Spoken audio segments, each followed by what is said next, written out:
If your name starts with B, then your signature should be beautiful. Every name is different, so you gotta work with what you have. This one ends with a Y, so I use the tail to wrap around the name and form the B after writing the other letters. If you're a fan of the more traditional B shape, then try making the bottom really big. This gives you a bunch of room to fit your name inside of the letter. You can also try extending a few letters to break through the walls to give it a little bit of extra style.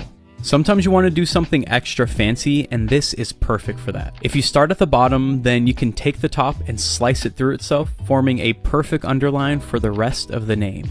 I really like this one because I feel like it has a really fun and goofy personality. I always describe this style as similar to a cartoon character. It just feels really animated and alive. This last one is sort of sleek and cool, so it's perfect for a name like this. Just like you are perfect. Thanks for watching to the end, and stay tuned for the C video that's coming soon.